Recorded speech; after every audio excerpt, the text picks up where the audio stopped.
Assalamualaikum warahmatullahi wabarakatuh. Jumpa kembali dengan saya Rudi di channel Ngulik Sejarah. Pada kesempatan kali ini saya akan mencoba menggantikan Mas Adi yang sedang ada halangan untuk membawakan cerita. Dan semoga saja ceritanya dapat menghibur kalian semua. Sebelumnya saya minta maaf jika pembawaan dan penyampaian ceritanya tak sebagus Mas Adi. Dan seperti biasa, yuk daripada kita lama-lama langsung saja kita masuk ke dalam ceritanya. Bismillahirrahmanirrahim.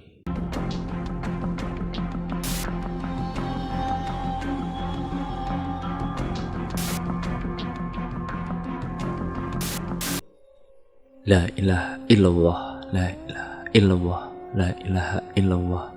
Untayan kalimat suci itu terus menggema mengantarkan keranda jenazah yang berisi jasad dari Ibu Rosidah menuju tempat peristirahatan terakhirnya di TPU Cilodong, Depok.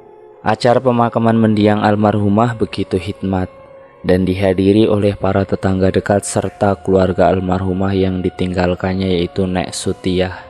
Nek Sutiah adalah seorang wanita yang kira-kira berusia 67 tahun dan ia adalah ibu kandung dari Ibu Rosidah, serta Rita Nurmala yang berusia 22 tahun, anak kandung dari Ibu Rosidah. Semua yang hadir melayat tampak begitu berduka dan haru. Namun tidak dengan Rita Nurmala. Tak tampak ada raut kesedihan yang membekas. Tatapannya begitu dingin seolah tidak peduli saat ia melihat tubuh ibu kandungnya yang terbungkus dengan kain kafan tertutup tanah merah. Mulut dan hatinya pun enggan berbicara walaupun sekedar untuk membacakan surah Al-Fatihah. Rita lebih tertarik melihat detik demi detik yang berlalu di jam tangannya sambil tak sabar menanti agar pemakaman ibu kandungnya bisa segera selesai. Begitu tanah merah sudah menutup liang lahat Ibu Rosidah, Rita bukanlah orang terakhir yang meninggalkan makam Ibu Rosidah untuk sekedar mengenang perpisahan terakhirnya. Rita justru orang pertama yang melangkahkan kakinya pergi dari acara pemakaman tersebut. Walaupun Pak Ustadz belum membacakan doa-doa terakhir, Rita tak peduli dengan gunjingan para tetangga dan tatapan sinis yang mengarah kepadanya karena Rita dianggap sebagai anak yang tak sopan juga tak beradab. Bagi Rita, ia sudah benar-benar kebal dengan semua gunjingan, cacian, bahkan rundungan yang dialamatkan kepadanya sedari ia kecil. Setibanya di rumah sang nenek, Rita baru menyadari jika rumah tersebut begitu tenang tanpa kehadiran si pengganggu yang selama ini membuatnya begitu menderita. Rita kemudian menunggu kehadiran nenek tersayangnya, yaitu Nek Sutiah, pulang melayat. Rencananya ia akan membicarakan jika kedepannya ia sudah tak bisa lagi tinggal di rumah sang nenek lagi, karena ia ingin mempunyai kehidupan sendiri. Sebelumnya setelah lulus SMA, Rita memang nekat untuk merantau keluar kota karena tak mau tinggal serumah dengan Ibu Rosidah. Namun karena kakek Sobirin, ayah dari Ibu Rosidah, meninggal, Rita diminta Nek Sutiah kembali pulang untuk membantunya mengurus Ibu Rosidah. Awalnya dengan tegas Rita menolak. Namun karena ada iming-iming warisan yang akan diberikan jika Rita mau membantu mengurus almarhumah ibunya, Rita pun menjadi setuju. Sepulangnya Nek Sutiah yang masih diselimuti rasa duka, Rita tanpa basa-basi langsung mengutarakan keinginannya untuk meninggalkan rumah. "Nek, Rita mau berangkat ke Bandung lagi, Nek." Rita pikir kayaknya udah gak ada alasan buat Rita lama-lama tinggal di rumah ini, ungkap Rita. "Loh, kok mendadak gitu, Neng? Kamu emang gak mau ya temenin nenek di sini dulu? Nenek pasti kesepian kalau gak ada kamu, Neng," jawab Nek Sutiah dengan raut wajah memelas dan mata yang berkaca-kaca. "Maaf, Nek, Rita nggak bisa. Rita benar-benar trauma ada di rumah ini. Rita juga nggak suka ada di lingkungan ini, Nek. Bukannya Rita nggak mau nemenin nenek atau Rita nggak sayang sama nenek. Tapi kalau nenek mau, ayo Nek, ikut Rita aja ke Bandung dan tinggalin rumah ini. Di sana Rita akan cari kontrakan serumah biar nenek nyaman," timpal Rita menggebu-gebu. Nek Sutiah yang mengurus dan merawat Rita dari bayi merah begitu amat mengerti perasaan cucunya itu. Ia tak mau lagi menambah beban sang cucu dengan keegoisan dirinya yang menginginkan Rita untuk tetap tinggal. Dengan sabar dan penuh kasih sayang, Nek Sutiah pun berujar, "Ya udah, kalau Neng nggak mau tinggal di sini sama nenek, nenek nggak larang. Tapi maaf, untuk tawaran itu nenek rasa nenek nggak akan bisa tinggalin rumah ini, Neng. Rumah ini begitu penuh menyimpan kenangan sama almarhum kakek, juga almarhumah mama kamu. Lalu kalau seandainya nenek jauh dari wilayah ini, kasihan almarhum kakek dan almarhumah mama kamu. Kuburannya nanti nggak ada yang sering datengin, Neng," ungkap Nek Sutiah. Setelah mendengar persetujuan dari nenek, Rita pun segera mengemasi barang-barangnya. Sebenarnya jauh di dalam lubuk hati Rita, ia merasa berat meninggalkan Nenek Sutiah seorang diri. Terlebih Nek Sutiah sudah seperti pengganti sosok ibu bagi Rita. Dalam perjalanan menuju ke kota Bandung, pikiran Rita mengawang-awang. Banyak hal yang akan ia lakukan, dari mulai mencoba melamar bekerja di perusahaan lamanya setelah hampir 1 tahun ia berhenti bekerja karena alasan harus mengurus orang tua, atau ia akan mencoba peruntungan lain yaitu mencari pekerjaan di tempat yang baru. Saat memikirkan dan menyiasati apa yang akan Rita lakukan kelak, tiba-tiba ia seperti mendengar bisikan lembut suara di telinga yang jelas memanggil nama lembut. "Rita, Rita." Sontak saja ia menolehkan kepalanya ke arah samping, dan di tempat duduk bis yang kosong sebelumnya kini sudah terisi oleh seorang ibu-ibu yang wajahnya mirip dengan almarhumah Ibu Rosidah. Seketika Rita menjadi agak shock. Ia sampai tertegun melihat sosok Ibu Parubaya di sampingnya itu yang benar-benar mirip dengan almarhumah. Rita kemudian mencoba menenangkan dirinya dan mencoba sadar jika sosok ibu-ibu itu hanyalah kebetulan, atau hanyalah sebatas mirip saja karena ibu kandungnya memang sudah meninggal. Rita dan penumpang perempuan di sebelahnya itu hanya saling menyunggingkan senyum tanpa saling bertegur sapa.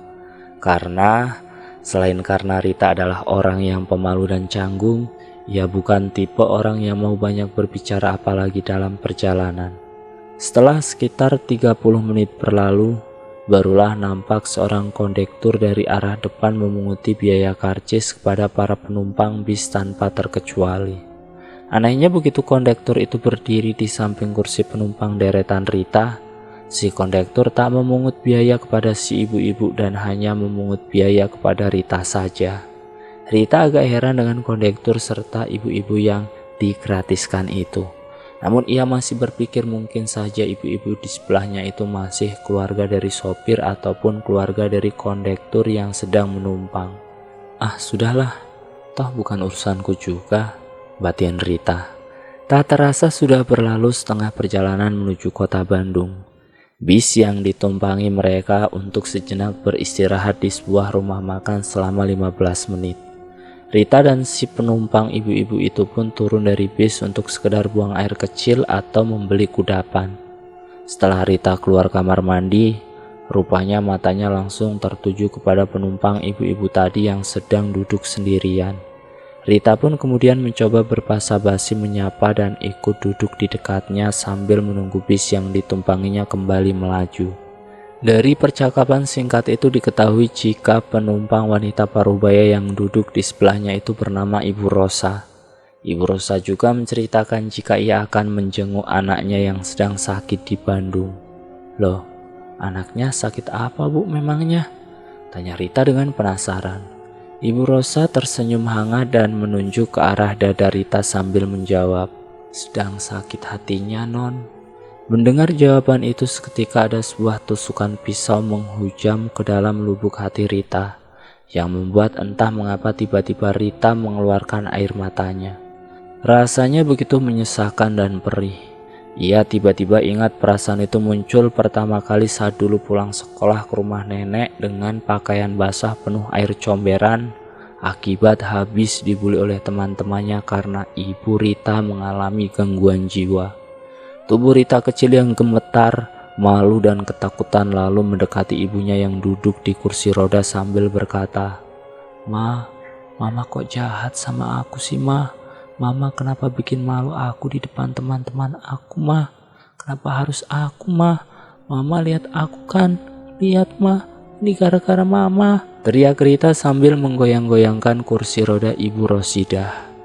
Karena tak kuat mengingat kisah pilu itu, tanpa berpamitan Rita segera masuk dalam bus sambil terisak tangis. Rasanya sulit dipercaya, ingatan trauma semasa kecil yang selama ini ia coba hilangkan bisa muncul kembali hanya karena orang asing yang baru dikenal di dalam bis. Setelah waktu istirahat berakhir, bis itu pun perlahan mulai melaju. Rita yang sadar jika Ibu Rosa belum ada di sebelahnya kemudian berdiri dan meminta bis itu untuk berhenti.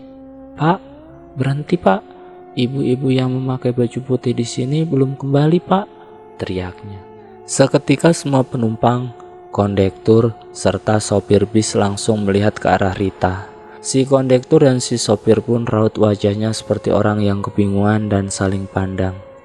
"Dul, emang ada ibu-ibu pakai baju putih duduk di situ?" tanya si supir kepada si kondektur.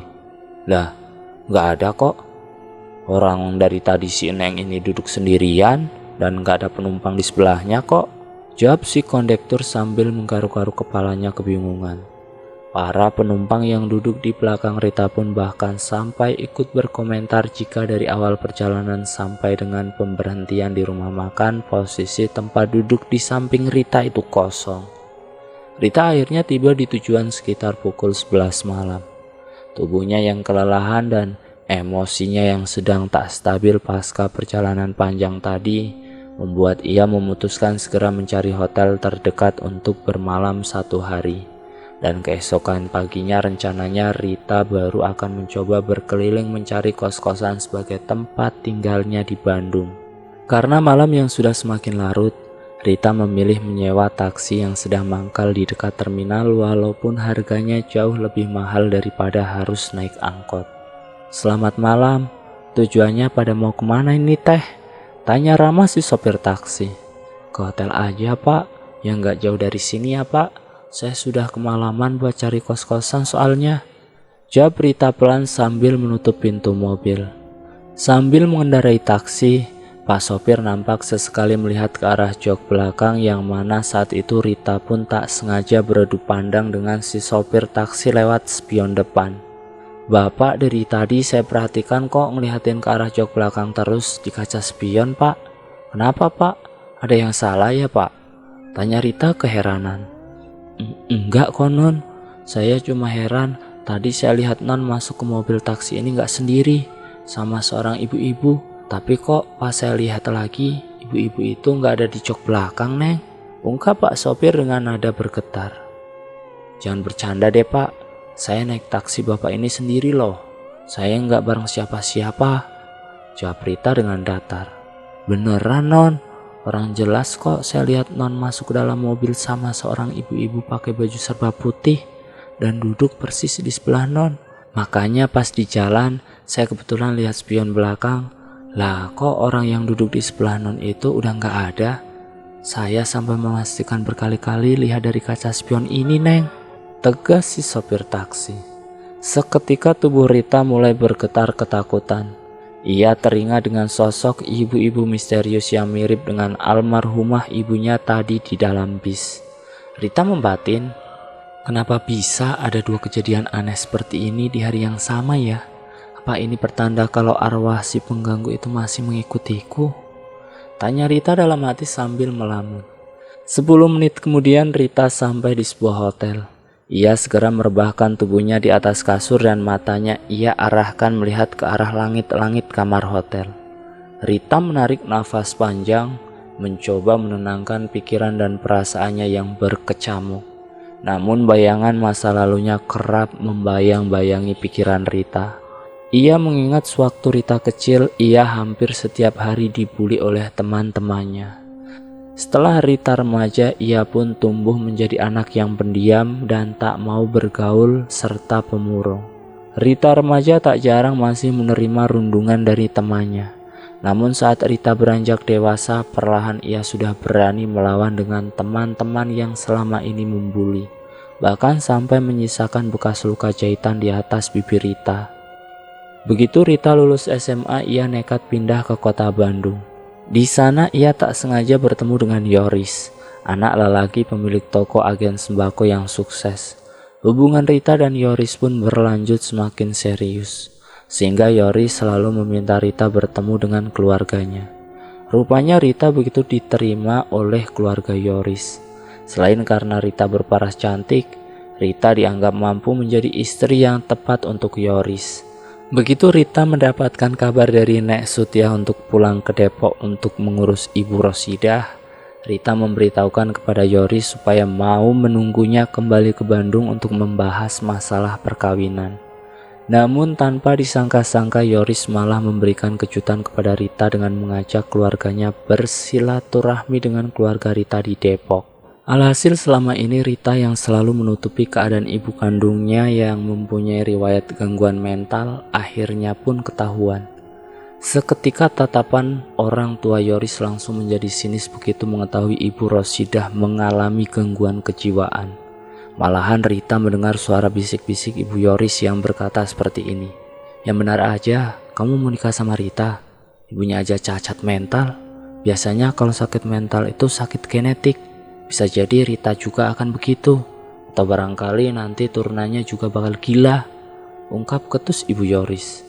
Setelah Yoris dan keluarganya berpamitan untuk kembali ke Bandung, Rita sudah tak pernah lagi mendapat kabar dari Yoris. Secara mendadak Yoris menghilang dari hidup Rita tanpa meninggalkan ucapan perpisahan. Hal itulah yang membuat Rita begitu terpukul dengan penolakan serta membuat Rita menjadi semakin membenci ibu kandungnya. Lamunan Rita seketika buyar begitu ia mendengar suara ketukan di pintu kamar hotel. Rita segera membuka pintu kamarnya dan melihat ada seseorang petugas hotel yang membawa secangkir susu coklat hangat dan sepiring nasi goreng. Permisi, Bu, ini pesanannya, ucap petugas hotel ramah sambil memberikan makanan tersebut kepada Rita. Rita nampak sangat kebingungan karena ia benar-benar tidak memesan makanan tersebut. Rita lalu menanyakan kepada resepsionis hotel siapa yang sudah memesan makanan itu. Mbak, sepertinya ada kesalahan mbak. Saya nggak pesan nasi goreng sama susu coklat hangat mbak. Mungkin ini pesanan kamar lain kali mbak, tutur Rita. Nggak salah kok mbak. Tadi yang pesan memang bukan mbak, tapi atas nama Ibu Rosidah. Beliau tadi telepon ke resepsionis untuk memesan makanan dan dikirim ke kamar mbak. Mendengar hal itu mbak tersambar petir rasanya. Seketika tubuh Rita lemas. Ia seakan-akan tak percaya dengan kejadian demi kejadian yang menimpa kepada sepeninggal ibu kandungnya itu. Rita langsung teringat akan kebiasaan dirinya dulu yang sangat suka susu coklat panas. Rita bahkan sampai lupa jika seharian ini ia belum sempat makan apa-apa dan hanya meminum air putih saja selama di perjalanan.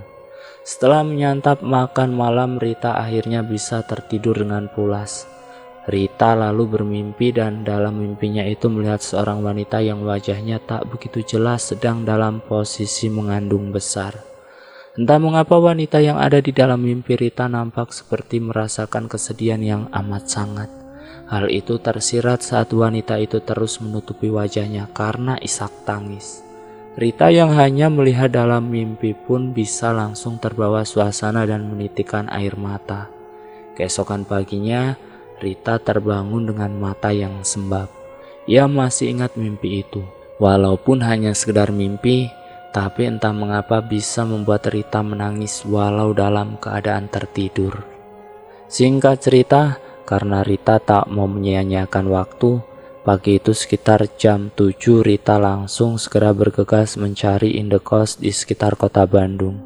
Jalan demi jalan kota Bandung ia telusuri, sampai pada akhirnya Rita menemukan sebuah kos yang menurut Rita sangat asri. Rita pun menanyakan kepada penjaga kos tentang kamar yang kosong. Namun penjaga itu berkata, ada sih satu kamar yang kosong yang tersedia neng. Cuma kemarin ada ibu-ibu yang udah lihat, katanya sih buat anak perempuannya. Nah janjinya anak perempuannya itu hari ini akan mau nempatin. Tapi emang belum bayar juga sih, ungkap si penjaga kos yang sebut saja namanya Pak Ali. Ya sudah pak, boleh saya lihat dulu nggak kamarnya? Kalau saya minat, saya langsung bayar untuk 1 bulan ke depan, jawab Rita. Pak Ali pun kemudian mempersilahkan Rita untuk melihat kamar kosong tersebut. Wah, saya kayaknya tertarik Pak sama kamar kosong ini. Biar saya bayar langsung saja ya Pak, ungkap Rita sambil menyerahkan uang sebesar Rp600.000 dari dompetnya. Pak Ali kemudian menanyakan nama Rita sambil menyerahkan kunci kamar itu ke tangannya. Mohon maaf, Neng namanya siapa? Tanya ramah Pak Ali. Saya Rita Nurmala Pak, jawab Rita. Pak Ali untuk sesaat terdiam dan lalu kembali menyunggingkan senyumnya. Oh ternyata kamu Neng yang namanya Rita Nurmala. Kenapa nggak bilang dari tadi atuh Neng?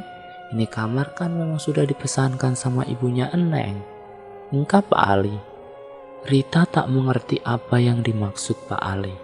Kemudian Pak Ali menjelaskan jika kemarin ia kedatangan seorang ibu-ibu yang mencari kos untuk anak perempuannya yang bernama Rita Nurmala.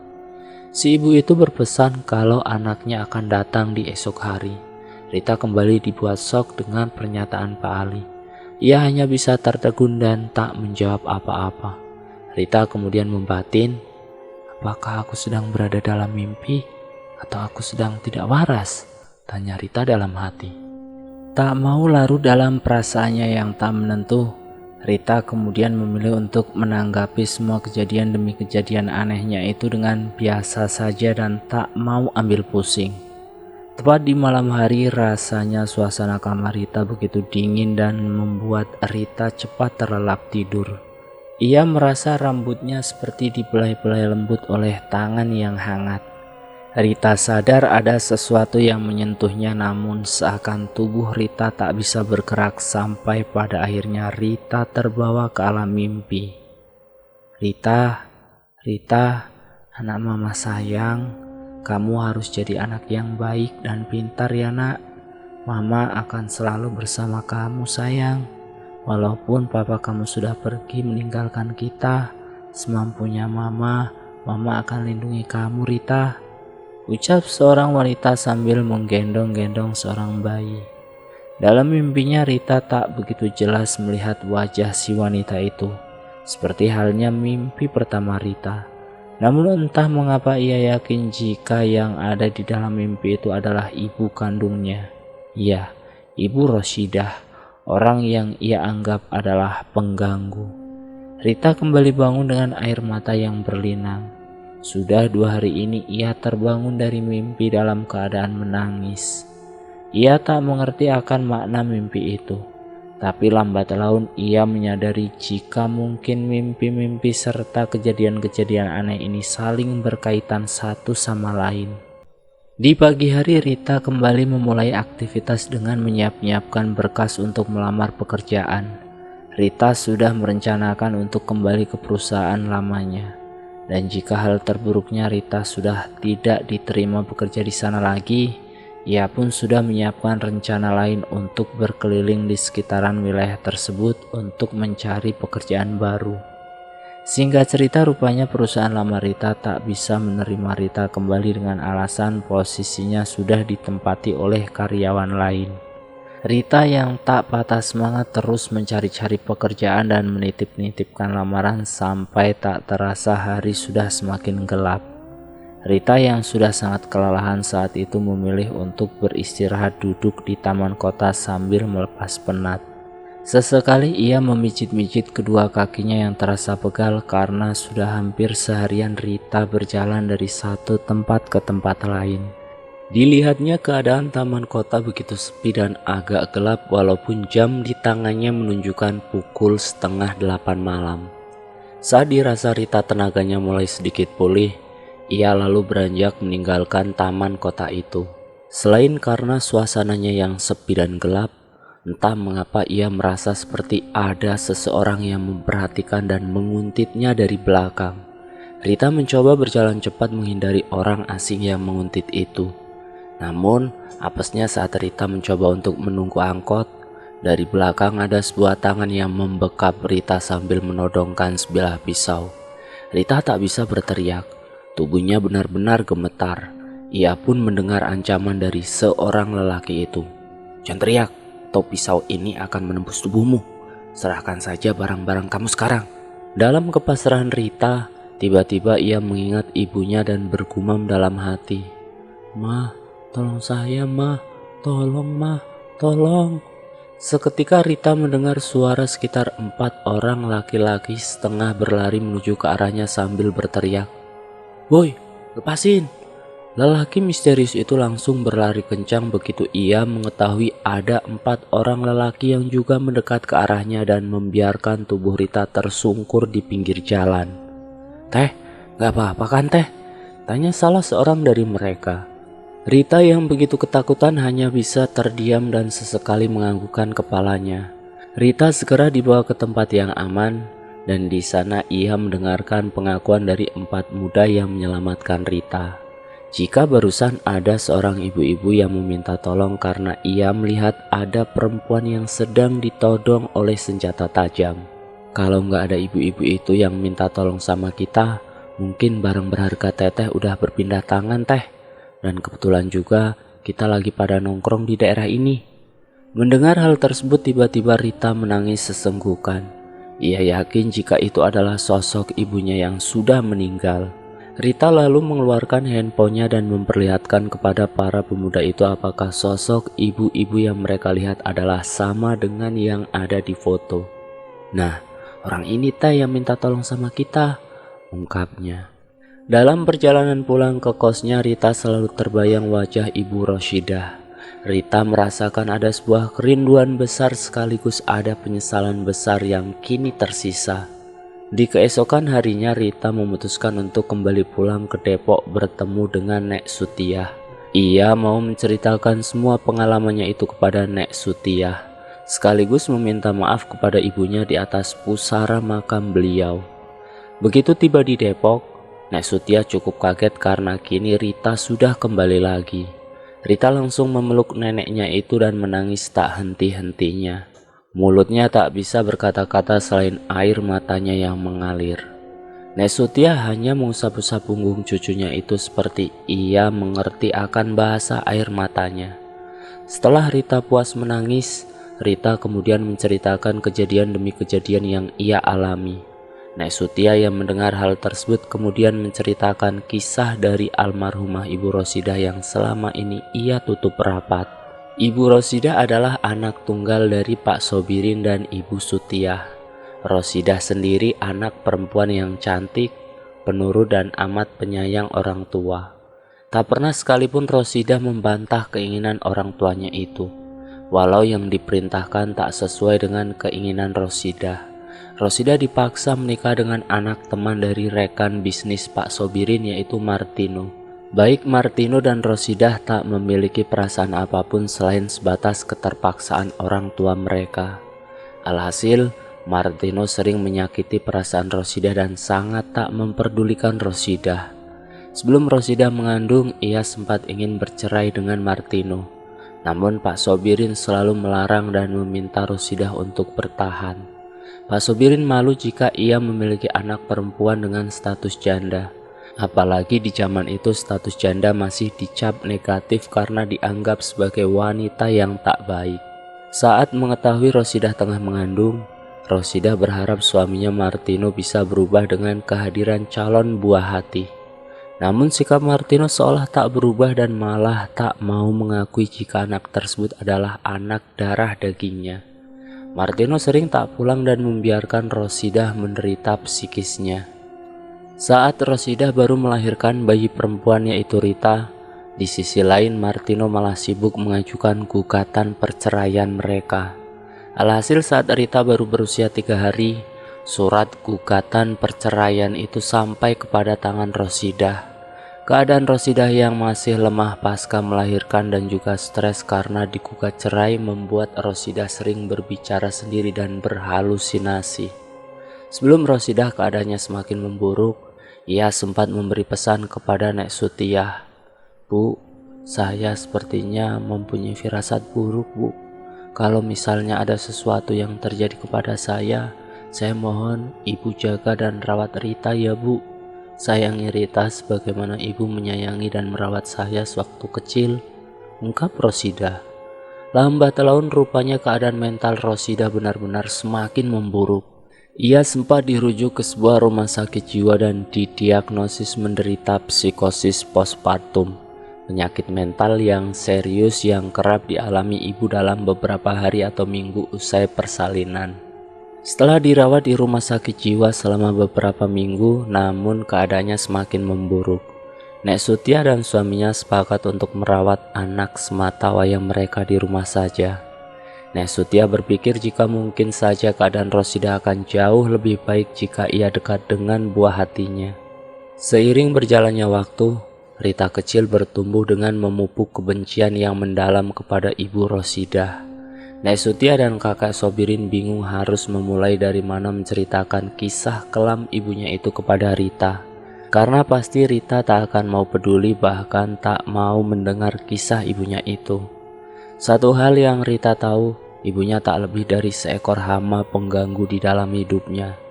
Mendengar pengakuan dari bibir Nek Sutia, muncul rasa bersalah yang besar dari diri Rita. Seharusnya ia tak perlu bertindak berlebihan kepada ibunya hanya karena rundungan teman-temannya dulu. Kini nasi sudah menjadi bubur, dan Rita hanya bisa menyesali semua perbuatannya di atas pusara makam sang ibunda. Di akhir kisah ini, Rita yang kini sudah berusia 36 tahun ini mengungkap jika ia selalu dihantui rasa bersalah dan selalu meminta kepada Allah untuk diberikan mimpi bertemu dengan ibu Rosida. Walaupun itu hanya sebentar. Rasanya begitu rindu bertemu almarhumah mama, walau hanya sebentar saja. Saya pun kini sudah mendapatkan karmanya. Hidup selalu diliputi penyesalan karena sudah menjadi anak durhaka, ungkap Rita. Dan selesai. Itulah sedikit cerita yang dapat saya sampaikan, dan terima kasih sudah menonton video di channel Ngulik Sejarah. Jangan lupa tekan tombol like, share, dan komen. Tekan subscribe untuk mengikuti video kami selanjutnya ya. Assalamualaikum warahmatullahi wabarakatuh.